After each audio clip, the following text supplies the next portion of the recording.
महर्षि शांडिल्य कुल परिचय। सृष्टिकर्ता भगवान ब्रह्मा के मानस पुत्रों में है महर्षि अंगिरा। वे सृष्टा के अंगारोद्भव अंशी स्वयं प्रधान अग्नि हैं। अतः उनके वंश में उत्पन्न ब्राह्मणों में प्रचंड तेज प्रश्रय पाता रहा है।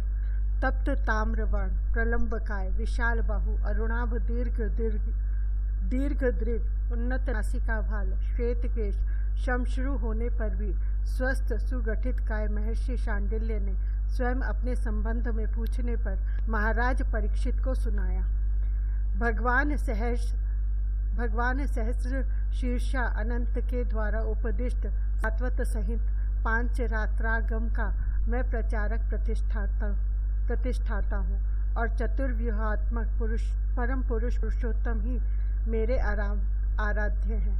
ऊर्ध्व पुंड्राकित भाल, तुलसी कंठमाल, शुभ्र वसन उन वैष्णव के परम आचार्य ने सुनाया। मुझे अपवित्रता की गंध से अरुचि है। मैंने अपनी तपोभूमि को प्रोम सात्र चतुर्दिक पवित्र रखने की नित्य व्यवस्था का विधान किया तो इंद्र ने इसे अपनी सेवा मानकर सादर स्वीकार कर लिया। हिमगिरी का वह एकांत निर्जन प्रदेश मुझे प्रिय है। मुझे बहुत बुरा लगा जब सृष्टिकर्ता ने पौरोहित्य करने को मुझसे कहा। पौरोहित्य ब्राह्मणों में से किसी वेदज्ञ तपस्वी का नहीं, किसी राजा का या सामान्य क्षत्रिय का भी नहीं, गोपों का। मैं कदाचित ही कभी क्रोध कर पाता हूँ। भक्ति सूत्र के कर्ता को, 5 रात्र के प्रतिष्ठाता को, प्राणी मात्र में अपने आराध्य के दर्शन न हो तो किसे होंगे। किंतु उस दिन मैं अपने क्षोभ को रोक नहीं पा रहा था। सृष्टिकर्ता क्या समझते हैं कि उनको शाप देने वाला कोई समर्थ ही नहीं है? बस अपनी उत्तेजना शांत करके मेरी बात सुन लो। भगवान ब्रह्मा सर्वज्ञ हैं, ऐसा न भी हो तो भी उनके लिए अनुमान करना कठिन नहीं था। अवश्य उत्तेजना से मेरे दृग अरुण हो उठे होंगे और मुख पर आवेश स्पष्ट होगा। वैसे भी सुरों के उन पितामह को संकल्प की भाषा भली प्रकार अवगत है। उन्होंने अत्यंत स्नेहपूर्वक मुझे समझाया। जिस लाभ के लोभ ने वशिष्ठ जैसे ब्रह्म ऋषि को पौरोहित्य पद स्वीकार कराया था और वह पाने को मेरे दूसरे सब पुत्र उत्कंठित हो उठे, वही महत्तम अवसर पुनः आने वाला है। तुम एक बार ब्रज चले जाओ। मुझे आशा है कि वहां पहुंचकर तुम इस प्रस्ताव के लिए मेरा आभार मानोगे। मैं ब्रह्मलोक से धरा पर आया। मथुरा मंडल उस समय वृष्णि वंश के शासन में था और यह वंश सुरों के प्रति, शास्त्रों के प्रति श्रद्धालु रहा है। वैसे यदुवंशी कार्तवीर्य अर्जुन के पूर्व से नैष्ठिक शैव होते आए हैं, किंतु त्रिलोचन गंगाधर भगवान महेश्वर तो वैष्णवों के परम आचार्य हैं। वे 5 रात्रागम के उपदेष्टा। उनके निष्ठावान उपासकों के प्रति मेरी सहज सहानुभूति है। अतः मुझे मथुरा मंडल में आने में कुछ सोचना नहीं था। मुझे श्री हरि की नित्य सानिध्य प्राप्ता पावनपुरी मथुरा में भी रहने का आदेश नहीं था। सृष्टा जानते थे कि मैं स्वभाव से अरण्यानी हूँ। नगर कितना भी पुनीत तीर्थ हो मेरे उपयुक्त नहीं हो सकता था। यमानुजा भानुनंदनी के कूल पर मथुरा के सम्मुख ही महावन में गोपों का आवास था गोकुल। मुझे यहीं आने का आदेश सृष्टिकर्ता का था। बस मैं गोकुल में पहुंचते ही चौंक गया। ब्रह्मलोक से चला तो मन में था, धरा का कोई भी अंचल मेरे आश्रम से अधिक पुनीत नहीं हो सकता। वैसे परात्पर पुरुष के अवतीर्ण होने की सूचना ने मुझे पौरोहित्य के लिए प्रलुब्ध कर दिया था, किंतु मेरा मानस बहुत उलझन में था। भगवान श्री हरि का अवतरण इस वैवस्वत मनवंतर की वर्तमान 28वीं चतुर्युगी के इसी द्वापरांत में मथुरा में होना है, यह बात सुरों में तथा महर्षियों में सबको ज्ञात थी। उस यदुकुल के पौरोहित्य को प्राप्त करने का सौभाग्य आशुतोष प्रभु प्रसन्न होकर अपने साक्षात शिष्य महर्षि गर्ग को दे चुके थे। अब प्रजापति ब्रह्मा ने मुझे गोपों के पौरोहित्य का आदेश देकर जो आश्वासन दिया था, उसका क्या अर्थ था मैं समझ नहीं पाता था। मैं अपने मनोमंथन में मग्न न होता तो बहुत पहले चौंकना चाहिए था मुझे। गोकुल की यह भूमि, यह व्रजधरा क्या मर्त्य लोक का अंश है? यह अणु अणु में आपूरित चिन्मय भाव। मैं कब तक वहीं समाधि स्थिर बैठा रहा मुझे स्मरण नहीं। मुझे अपने हिमगिरी के तपोवन की तो मेरे अपने हिमगिरी के तपोवन की तो मुझे स्मृति कहाँ से आती। ब्रह्मलोक जहाँ से मैं अभी अभी आया था वह तुच्छ लगा मुझे। यह श्री हरि का साक्षात धाम धरा पर आ गया है। मुझे अब तक पता नहीं था इस दिव्य धाम में रहने वाले किसी श्वपच का भी पौरोहित्य करने को मैं प्रस्तुत था। मुझे तो गोपनायक के पौरोहित्य का आदेश दिया गया था। परीक्षित, तुम सम्राट हो, तुमने भूमि के दूसरे उत्तम स्थान तथा तीर्थ भी देखे हैं और अब ब्रज में आ गए हो। श्री कृष्ण चंद्र ने गर्भ में प्रविष्ट होकर तुम्हारी रक्षा की है। तुमको भी अभी इस दिव्य भूमि का वास्तविक स्वरूप समझने देखने में समय लगना है। साधारण व्यक्ति इस भूमि को समझ नहीं सकता, किंतु अपने आराध्य की नित्य विहार भूमि में पहुंचकर व्यक्ति की क्या अवस्था हो जाती है यह तुम मथुरा आकर अवश्य समझ गए होगे। भगवान, मथुरा की समता नहीं है त्रिभुवन में। परीक्षित ने गदगद स्वर में कहा, यह सृष्टि के भाल का सौभाग्य बिंदु है। तुम सत्य कहते हो सम्राट। महर्षि शांडिल्य भी भाव विभोर थे, किंतु जब तुम ब्रजधरा की वास्तविकता समझ पाओगे तो जान सकोगे कि मथुरा श्री हरि का श्री विग्रह है और उसमें वृंदावन उनका हृदय है। मैं गोकुल के पार्श्व में पहुंच गया था। वहां के तृण, तरु, लताएं, पक्षी, पशु, पिपीलिका तक जहां दृष्टि पड़ती थी पद वहीं रुक जाते। मेरी अवस्था ऐसी थी जैसे कोई किसी दुर्गंधित स्थान का निवासी सहसा पुष्पित सुर कानन में पहुंच जाए और एक एक पल की सुर भी उसे अपने समीप ही खड़े रहने का आग्रह करती प्रतीत हो। मुझे गोकुल में सामान्य बनने में समय लगा। मैंने कई दिन केवल फलाहार किया और यमुना किनारे ध्यानस्थ बैठा रहा। इस दिव्य धरा के किसी भी मानव निवासी तक पहुंचने के लिए आवश्यक था कि मेरा चित्त इस दिव्यता को सहन करके सामान्य व्यवहार में सक्षम हो जाए। मैंने जब अपने को किसी प्रकार व्यवहार के उपयुक्त कर बहिर्मुख कर लिया, गोकुल के गोपावास में पहुंचा। गोप जाति में अनेक सहज स्वाभाविक सद्गुण है, यह अब मैं जानता हूँ। यह अत्यंत श्रद्धालु, शूर, सहानुभूतिपूर्ण तथा उदार जाति है। स्नेह तथा सुदृढ़ संगठन इनके रक्त में ही बसता है। गो सेवा ने इनका अंतर्बाह्य परम पवित्र कर रखा है और इस सेवा के श्रम ने सुदृढ़ शरीर, सबल स्वास्थ्य, सहज जीवन का इन्हें प्रदान किया है। वेद, ब्राह्मण, सुर, साधु और गायों के प्रति इतनी श्रद्धा, सम्मान, सेवा, तत्परता मुझे अन्यत्र सुनने को भी नहीं मिली थी। यहाँ का सौंदर्य जैसे स्वर्ग में भी सुदुर्लभ है, वैसे ही यहाँ का निश्चल सहज संबंध पूर्ण व्यवहार भी अन्यत्र अलभ्य है। मुझे देखते ही गोपों ने हाथ का काम छोड़ा और दौड़ पड़े। गोपनायक पर्जन्य ने सम्मुख आकर भूमि में लेटकर प्रणिपात किया, ले जाकर आसन दिया। आदर पूर्वक और सविधि इस प्रकार पूजन में लग गए कि मैं स्वयं अपने आराध्य की इतनी श्रद्धा, इतनी सावधानी, इतनी विधि से अर्चना यदा कदा ही कर पाता हूँ। प्रत्येक गोप भाग आया था वन में से भी यह सुनते ही कि गोकुल में कोई ऋषि आए हैं। उन्होंने एक दूसरे को हाथ लगाकर बुला लिया। गोबर सने हाथ शीघ्रता में धोए गए थे। वृद्धा, युवती और बालिकाएं सब गोपियां सिमट आई थीं।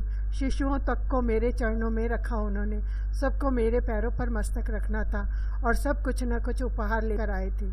उसी दिन शांडिल्य को इतनी गायें और वृषभ मिले कि उनकी गणना करना कठिन था। इतने उपहार कि उससे कोई राजप्रसाद भी भर जाए। कितने वस्त्र, कंबल, मृग चर्म तथा अन्न, स्वर्ण की राशि में केवल चकित देखता रह गया। मुझे सबका प्रणिपात स्वीकार करने में ही पर्याप्त अधिक समय लगा। आप सबको प्रसाद वितरण करा दे, मैंने गोपराज पर्जन्य से साग्रह कहा। मैं भला पशुओं का, धन का, अन्न या वस्त्र का क्या करूँगा। महर्षि कण्व अब इतने अधिक गोपों का पौरोहित्य करने में बहुत कठिनाई का अनुभव करते हैं। सभी स्त्री पुरुष हाथ जोड़े खड़े थे। सबके नेत्रों से जो प्रार्थना व्यक्त हो रही थी, गोपनायक के स्वर में वह बोल रही थी, मैं पिता के आदेश से यहाँ आया तो हमारे मथुरा के भी पुरोहित ने अपनी विवशता व्यक्त कर दी। वे मथुरा से यहाँ कैसे आ सकते हैं। मैं तब से ही श्री हरि से नित्य प्रार्थना करता हूँ कि वे हमें पूजा के लिए कोई अपना स्नेह भाजन वेदज्ञ ब्राह्मण प्रदान करे। अब आप स्वयं यहाँ पधारे हैं।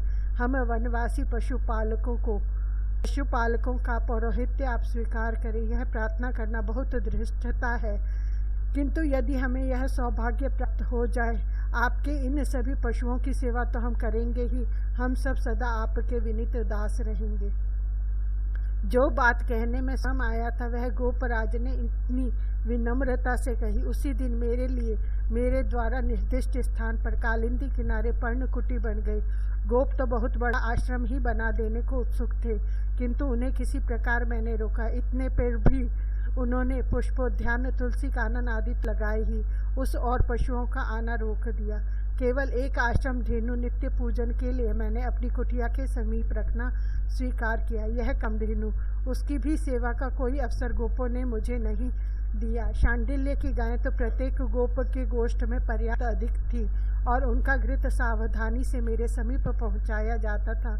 मुझे प्रत्येक पर्व पर बृहत यज्ञ करके ही उसे व्यय करना था। शीघ्र ही ऋषि मुनिगण आकर मेरे आसपास बसने लगे।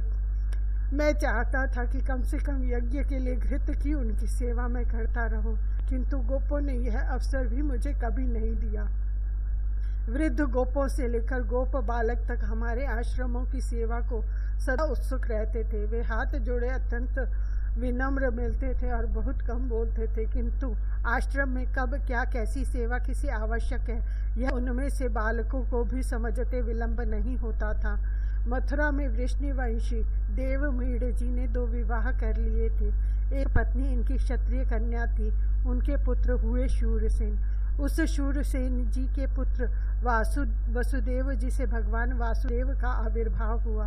देवमीढ़ जी की दूसरी पत्नी गोप कन्या थी, उनके पुत्र हुए पर्जन्य जी। जब पर्जन्य युवक हुए और उनका विवाह गोप कन्या वरीयसी से हो गया, तब देवमीढ़ जी ने अपने इस पुत्र को मथुरा के राजकीय संपूर्ण गोधन को देकर गोकुल में रहने का आदेश दिया। तब से ही मथुरा के सिंहासन के साथ गोधन नहीं रहा। यह गो संपत्ति और उस पालक गोपों के अधिपति होकर देवमीढ़ जी ने यमुना के पार महावन में मथुरा के सामने ही अपना निवास बनाया। वह उनका निवास ही गोकुल था। मैं उन लोगों का पुरोहित बनकर गोकुल के पार्श्व में रहने लगा। मेरे आने के पश्चात पर्जन्य गोपराज की पत्नी वरीयसी ने 5 पुत्र और 2 कन्याओं को जन्म दिया। पुत्रों का नामकरण तो मैंने ही किया था। उपनंद, अभिनंद, नंद, सन्नंद और नंदन। इनमें से अभिनंद का दूसरा नाम महानंद अधिक प्रचलित हो गया। नामों के इसी अनुकरण पर कन्याओं का नाम उनकी माता ने नंदिनी और सुनंदा रखा। मैं जन्म से एकाकी, अपरिग्रही, विराग रहने वाला, किंतु गोकुल आकर मेरे वैभव की सीमा ही नहीं रह गई। यह दूसरी बात है कि मैंने अपने उटज में कभी स्वर्ण, अन्न आदि रखना स्वीकार नहीं किया, किंतु मुझे प्रत्येक पर्व पर, प्रत्येक संस्कार के समय अपार धन तथा बहुत अधिक गाय प्राप्त होती थी। मेरे समीप के ही नहीं, दूर से आने वाले ब्राह्मण भी मुझ ब्राह्मण से दान लेना नहीं चाहते थे, और लेते भी क्यों। उन्हें गोपों का अपार दान स्वयं दान करने को बाध्य कर देता था। इतना ही नहीं, इतना ही बहुत था कि गोपनायक ने हम ब्राह्मणों की ओर से भी संपत्ति तथा गायों को संभालने की सेवा स्वीकार कर ली थी। हम सदा समुत्सुक रहते थे कि कोई प्रतिग्रहिता प्राप्त हो, और यही गोकुल में दुर्लभ था। जिस दिन किसी अतिथि का सत्कार अथवा किसी को कुछ देने का अवसर मिल जाए, वह सौभाग्य का सुदिन हम संसार चर्या से विमुख विप्रों में भी चर्चा का विषय बनता था। गोपराज पर्जन्य और उनके सब गोप अपनी पूरी संपत्ति मेरी ही मानते थे और सब परिवार सब मेरे सेवक थे। उन श्रद्धालुओं की कल्याण कामना मेरे मन में बनी रहती थी। यह आश्चर्य की बात नहीं है। प्रेम तो परम पुरुष को भी वश में कर लेता है। मैं तो सहज स्वभाव से सदैव ब्राह्मण कुल में उत्पन्न हुआ और गोपों में से प्रत्येक श्रद्धा की प्रीति की मूर्ति था। गोप जाति में सगाई तो अनेक बार बच्चे के जन्मते ही हो जाती है। विवाह के लिए भी बहुत अधिक बड़े होने की प्रतीक्षा नहीं की जाती। व्रजपति पर्जन्य के पुत्रों का विवाह शीघ्र हो गया। दोनों कन्याएं भी उत्तम गोपनायकों को उन्होंने विवाह दी। मुझे अपने इस अत्यंत दीर्घजीवी देह के कारण अनेक बार दुखी होना पड़ा है। मुझे स्पृहा होती है अपने साधारण आयु के यजमानों से। मरण और वार्धक्य विश्व सृष्टा के वरदान है, जिनसे मैं बहुत दीर्घ काल तक वंचित रहूंगा। वार्धक्य उन वासनाओं से सहज परित्राण दे देता है जिन्हें जीतने में हम मुनियों को कठोर श्रम करना पड़ता है। नेत्र, कर्ण, रसना, नासिका की शक्ति क्षीण हो जाती है। तृष्णा बड़ी न हो तो संसार के विषय स्वयं छूट जाते हैं और अंतर्मुक्ता अप्रयास सिद्ध हो जाती है। मृत्यु तो देह के बंधन से भी मुक्ति ही है। स्वयं बने रहो और अपने प्रियजनों का वियोग सहन करो। यह स्थिति कितनी कष्टकर है, इसे मैं बहुत अच्छी प्रकार अनुभव करता हूँ। महर्षि शांडिल्य अत्यंत गंभीर हो गए। इन परम भागवत ज्ञान निर्दग्ध मोह को भी यह व्याकुलता इनके स्नेह के ही कारण है। 2 क्षण रुककर महर्षि ने कहना प्रारंभ किया। मुझसे पर्जन्य ने अनुमति ली और मैंने प्रसन्नता पूर्वक उनका अनुमोदन कर दिया। जब पुत्र योग्य हो जाए तो पिता का कर्तव्य है कि उसे सांसारिक दायित्व देकर स्वयं भगवत भजन में लगे। युवा पुत्र को अपने आदेश के पराधीन रखकर अधिकार की भोग लिप्सा व्यक्ति को वार्धक्य में संतान के उचित बौद्धिक विकास में बाधक होती है और अनेक बार संतान का पिता के प्रति आदर अवरुद्ध कर देती है। व्रजपति पर्जन्य ने मेरी अनुमति पाकर पूरे व्रज के गोपों को एकत्र किया। व्रज राज का पद कोई राज्य का उत्तराधिकार तो है नहीं कि वह बड़े पुत्र को ही दिया जाए अथवा उस लेकर कोई विवाद हो। जो भी गोपों में सर्वप्रिय हो, जिसे सब पसंद करे, वह ब्रजराज।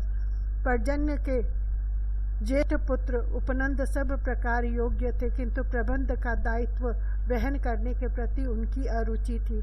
वे केवल उत्तम सम्मति दे सकते थे, उसे सक्रिय करने में उन्हें उतना उत्साह नहीं था। द्वितीय पुत्र महानंद अभिनंद अत्यंत उदासीन स्वभाव के थे। उन्हें पता नहीं रहता था कि उनके अपने ही गृह गोष्ठ की क्या स्थिति है। संतोषी भगवत भक्त साधु सेवी थे वे, किंतु ऐसे निःस्पृह व्यक्ति को ब्रजराज तो नहीं बनाया जा सकता। यह दायित्व मध्यम कुमार नंद ही ले सकते थे और उनके दोनों छोटे भाई उनका बहुत अधिक सम्मान भी करते थे। वस्तुतः नंद ही अब पिता का दायित्व वहन कर रहे थे। उनको ही गोपों की, उनके गोष्ठों की चिंता रहती थी। उन्होंने सबकी संभाल करना स्वयं प्रारंभ कर दिया था। सब गोपों का उनको स्नेह तथा सम्मान प्राप्त था।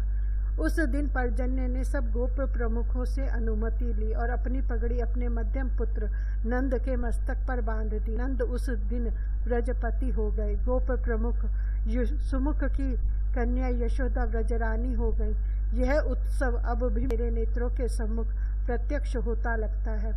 उस दिन गोकुल में गोपों ने सब पुरानी मर्यादाएं तोड़ दी, अन्यथा मुझे ज्ञात हो गया था कि नवीन व्रजपति की स्वीकृति के रूप में गोप नायक केवल एक छोटा दधि पात्र उपहार देते हैं और गोकुल व्रजपति वृषाहनु के अधीश्वर को भेंट भेजकर उनसे अपने पद की स्वीकृति प्राप्त करता है।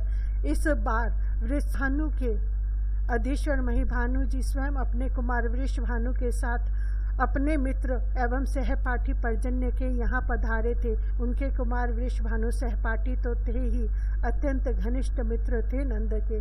पर्जन्य ने महिभानु से अनुमति मांगी अपने मध्यम कुमार को अपनी पगड़ी बांधने की, तो वे उठ खड़े हुए। नव व्रजपति का प्रथम अभिनंदन करने का अधिकार पहले मेरा स्वीकार कर लो। यह आपका पुत्र है, पर्जन्य ने विनीत होकर कहा। सो तो है, महिभानु दृढ़ स्वर में बोले, किंतु इसकी पगड़ी पर प्रथम पुष्प अर्पण मैं करूंगा।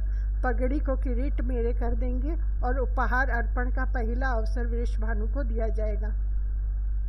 आप सब मान्य हैं, श्रद्धेय हैं, अब विरोध कोई कैसे करता। पर्जन्य को कहना पड़ा, आप जो आज्ञा करेंगे हम सब स्वीकार ही करेंगे।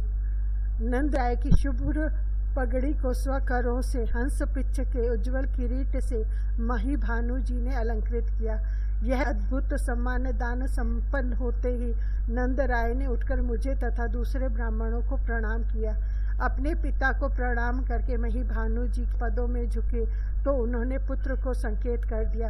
वृषभानु को पदों में गिरने से पहले ही नंद ने हृदय से लगा दिया। महिबानु जी गदगद कंठ कह गए, बस आज से इस अपने अनुज की भी सुरक्षा तेरे ऊपर ही रही। गोकुल का व्रजपति इस प्रकार सानु के अधीश्वर का अनुगत न होकर बिना कहे संपूर्ण व्रज का व्रजेश्वर हो गया। और गोप नायकों ने उस दिन उपहार अर्पित किए। किसी सम्राट के राजसूय यज्ञ के समय उसके अनुगत नृपगण भी कदाचित ही इतने उपहार अर्पित कर पाते होंगे। इतना पुनीत प्रेम तो अन्यत्र प्राप्त होना असंभव ही है। प्रत्येक गोप में ऐसा उत्साह था जैसे वह स्वयं व्रजपति हो गया हो, और प्रत्येक वृद्धा गोपी को यशोदा अपनी ही पुत्र वधू लगती थी। सब उसे सजाने में, अलंकार देने में जुटी थी, और वह संकोचमयी केवल सबके पदों में अंचल रखकर प्रणत ही तो हो सकती।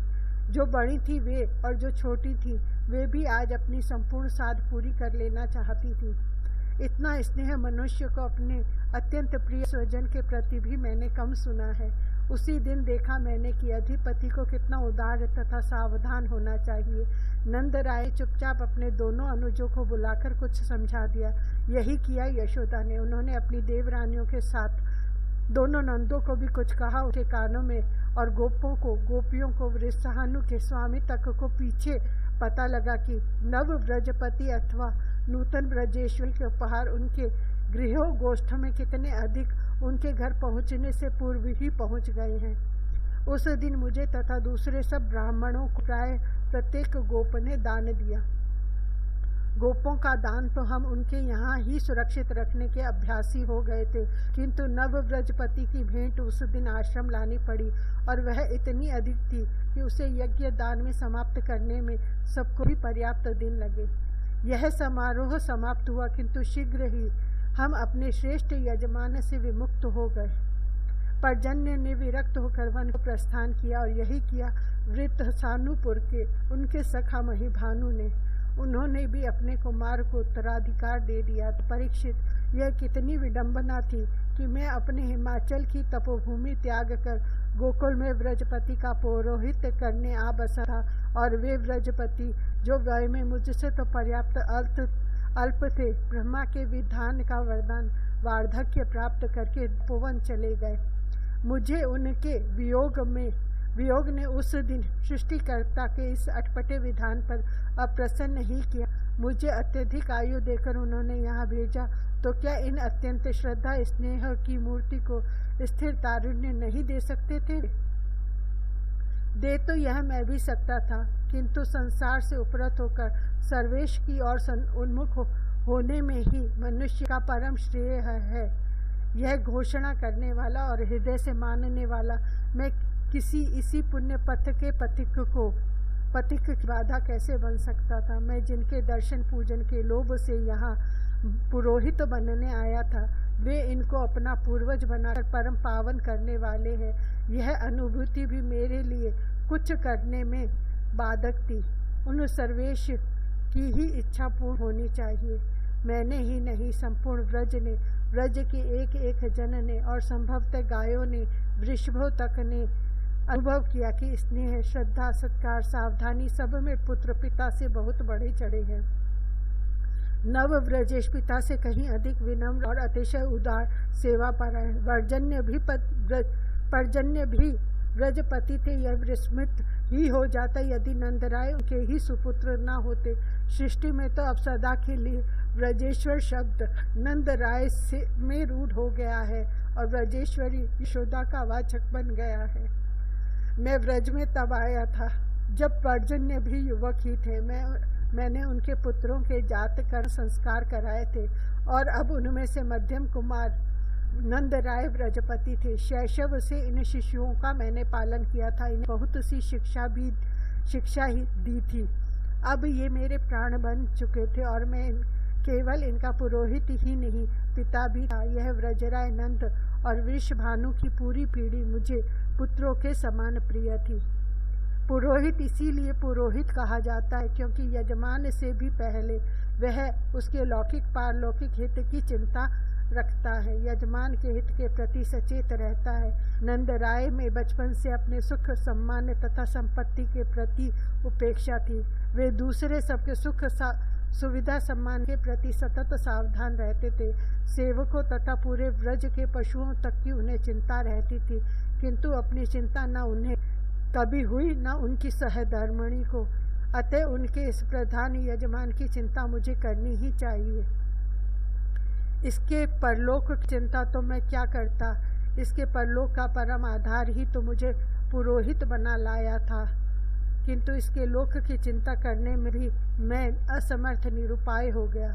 इतना श्रद्धालु सेवा परायण यजमान युवा से तरुण हुआ और तरुण से वृद्ध होने को आ गया, किंतु संतानहीन था। संतानहीन थे उसके सब भाई। जैसे सृष्टिकर्ता ने यह कलंक लेने को गोकुल भेजा था कि मैं अपने यजमान पर्जन्य का वंश समाप्त करने वाला पुरोहित बनूं। शांडिल्य के लिए यह असह्य था, किंतु कोई उपाय इसका मेरे पास नहीं था। मेरी चिंता मेरी अपनी ही नहीं थी, यह पूरे व्रज की चिंता थी। मैं भले ज्योतिर्विद न हूँ, मेरे अनेक परिचित थे और उनकी ग्रह गणना जो नहीं बता सकती थी वह तो हम ध्यान करके सहज जान लेने में समर्थ थे, किंतु हमारा ध्यान ज्योतिर्विदों की ग्रह गणना कोई भी आश्वासन नहीं बनी। सबसे जो ज्ञात होता था वह कब होगा, समय तो व्यतीत होता जा रहा था और हमारे ध्यान में जो प्रत्यक्ष होता था वह तो अस्पष्ट था। पता नहीं क्यों नंद के पुत्र के संबंध में संयम करने पर चित्त निर्विकल्प समाधि में पहुंच जाता था। यह तो नंद नंदन के आविर्भाव के पश्चात समझ सका कि कोई ग्रह गणित उन तक नहीं पहुंचता और उनको ही अंतःकरण में आविर्भूत न हो तो उनके संबंध का संयम केवल निर्विकल्प समाधि देगा, क्योंकि उनके स्मरण का इतना प्रसाद प्रताप तो प्राप्त होगा ही। व्रजपति से कुछ कहना संगत था, क्योंकि वे किसी सकाम अनुष्ठान के लिए उद्यत नहीं किए जा सकते थे। उनको संकेत करने पर वे कह देते थे, श्री नारायण जो इच्छा हो उन मंगलमय का विधान हमारे लिए भी मंगलपूर्ण ही होगा। मैं भले पुरोहित हूँ, किंतु निष्काम भक्ति का आचार्य हूँ। अपने भक्ति दर्शन में मैंने इसकी दुंदुभी बजाई है। संपूर्ण पांचरात्रागम श्री नारायण के प्रति अपने को सर्वात्मना समर्पण का ही उद्घोष है। अतः अपने निष्काम यजमान को मैं पुत्रेष्टि अथवा अन्य कोई भी सकाम यज्ञ अनुष्ठान करने का आदेश कैसे दे सकता था। मैं स्वयं और दूसरे भी वेदज्ञ ब्राह्मण ऋषि मुनि जो गोकुल के आसपास आ बसे थे जप तप अनुष्ठान कर रहे थे, हम प्रार्थना कर रहे थे। हम जो सबको सारे संसार को निष्काम उपासना का उपदेश करते थकते नहीं, सबके सब सतत सकाम उपासना और प्रार्थना में लगे थे, क्योंकि हम जानते थे कि उपासना का परम सौभाग्य स्वयं पूर्ति बनकर आने वाला है। उस पुरुषोत्तम को प्राप्त करने की कामना पर तो समस्त सृष्टि के ब्रह्म ऋषियों की निष्कामता न्योछावर है। हम केवल प्रार्थना अनुष्ठान कर सकते थे और कर रहे थे। वर्षों तक हमने किया। हमारे यज्ञ जप तप व्रत सबका एक ही उद्देश्य बन गया, व्रजराज नंद को तनय प्राप्त हो, किंतु वह जो उनका तनय होकर आने वाला था वह सर्वतंत्र स्वतंत्र किसी के भी कितने भी काल के कैसे भी कठिन तप ध्यान यज्ञ से साध्य नहीं बनता। संपूर्ण सृष्टि के समस्त सत्वगुणी प्राणियों का कल्पांत सतत कठोर साधन भी उसे विवश नहीं करता। व्रज के सब गोप और गोपियां व्रत प्रार्थना पूजन में लगे थे कि उनको युवराज प्राप्त हो, किंतु जब हम वेदज्ञ ब्रह्म ऋषियों तपस्वियों के प्रयत्न ही सफल नहीं हो रहे थे तो वे तो अशिक्षित और अल्प शिक्षित सरल सीधे श्रद्धालु गृह तथा अपनी गौओं को लेकर बहुत व्यस्त रहने वाले लोग थे। परीक्षित, संभव है मैं यहाँ भूल कर रहा हूँ, क्योंकि उस प्रेम धन को किसी की तपस्या तथा विद्या प्रभावित नहीं करती, किंतु इन गोपों गोपियों के प्रेम ने उसे कैसे नचाया यह तो मैंने प्रत्यक्ष देखा है। वह प्रेम परवशभूत करके इनकी ही प्रार्थना से द्रवित हुआ, क्योंकि वह श्रुतियों के सस्वर स्तोत्र भले अनुसरण कर दे। गौओं की सप्रेम प्रत्येक हुंकृति पर बोलते उसे मैंने सुना है। मैं यह निश्चय पूर्वक कह सकता हूँ कि हम तपस्वी साधन संपन्न ब्राह्मणों की उपासना प्रार्थना असमर्थ हो गई होती, असमर्थ ही थी, किंतु उसके अपने भोले गोप उसे पुकार रहे थे। उसको अंक में लेने को आतुर गोपियों के कंठ उसको पुकारते पुकारते सूख रहे थे, अतः वह अपने नित्य धाम लोक में स्थिर रह नहीं सकता था। ब्रजधरा उसे पुकारे तो वह ब्रज युवराज आविर्भूत हुए बिना रह कैसे सकता है। अतः हमारे मध्य आश्वासन बनकर एक दिन अकस्मात भगवती पूर्णमासी आ गई।